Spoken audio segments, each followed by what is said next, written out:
വളരെ നാച്ചുറൽ രീതിയിൽ നല്ല ഒരു അടിപൊളി മേക്കിങ്ങോട് കൂടി നല്ല ഇമോഷൻസ് ഒക്കെ കണക്ട് ചെയ്യുന്ന രീതിയിൽ എടുത്തേക്കണ ഒരു നല്ല പടമായിട്ടാണ് നരവേട്ട എന്ന സിനിമ എനിക്ക് പേഴ്സണലി ഫീൽ ചെയ്തത്. അപ്പൊ ഈ പടം മൊത്തത്തിൽ കണ്ടു കഴിഞ്ഞപ്പം എനിക്കൊരു തമിഴ് പടം, നമ്മുടെ വിടുതലൈ പോലത്തെ പടങ്ങൾ കണ്ട് ഇറങ്ങിയ ഒരു ഫീലാണ് പേഴ്സണലി തോന്നിയത്. അതേ ഒരു ടെംപ്ലേറ്റ് വന്ന ഒരു പടം. അപ്പൊ ഈ പടത്തിന്റെ ഫസ്റ്റ് ഹാഫില് നമ്മുടെ ടൊവിനോയുടെ ക്യാരക്ടർ ബിൽഡിങ്ങും അതുപോലെ തന്നെ പുള്ളിയുടെ പ്രണയവും കാണിച്ചു പോകുന്ന ഫസ്റ്റ് ഹാഫില്, സെക്കൻഡ് ഹാഫിലേക്ക് വരുമ്പം പക്ക ഒരു പോലീസ് സ്റ്റോറിയിലേക്ക് അങ്ങോട്ട് കടക്കുന്നു.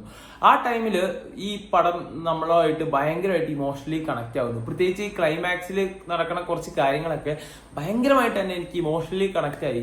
ഭയങ്കര രസമായിരുന്നു അതൊക്കെ. എനിക്ക് എടുത്തു പറയേണ്ട ഒരു കാര്യം, ആ ഒരു ടൈമിൽ ടൊവിനോയുടെ ഒരു ആക്ടിങ് ഉണ്ട് എന്ന് വെച്ചാൽ ഒരു നിസ്സഹായ ഭാവത്തിൽ ഇങ്ങനെ നിൽക്കണ ഒരു പെർഫോമൻസ് ഉണ്ട്. അത് ഭയങ്കര രസമായിട്ട് തന്നെ എനിക്ക് പേഴ്സണലി ഫീൽ ചെയ്തു. പിന്നെ ഇതിൽ അഭിനയിച്ച സുരാജ് ആണെങ്കിലും നല്ല രസമായിരുന്നു. അവരുടെ രണ്ടുപേരുടെ ഒരു കോംബോ ഭയങ്കര രസമായിട്ട് എനിക്ക് പേഴ്സണലി ഫീൽ ചെയ്തു. അപ്പൊ ഈ പടം മൊത്തത്തിൽ കണ്ടു കഴിഞ്ഞപ്പോൾ എനിക്ക് നല്ലൊരു അടിപൊളി ഫീലാണ് തിയേറ്ററിൽ ഇരുന്ന് കിട്ടിയത്. അപ്പം വിടുതലൈ പോലത്തെ പടങ്ങൾ നിങ്ങൾക്ക് ഇഷ്ടമാണെങ്കിൽ നിങ്ങൾ ധൈര്യമായിട്ട് ടിക്കറ്റ് എടുത്ത് കണ്ടോ, ഒരിക്കലും നിരാശരാവില്ല. അപ്പൊ നിങ്ങൾ പടം കണ്ടവരാണെങ്കിൽ അഭിപ്രായം ഒന്ന് കമന്റ് ചെയ്യാറോ.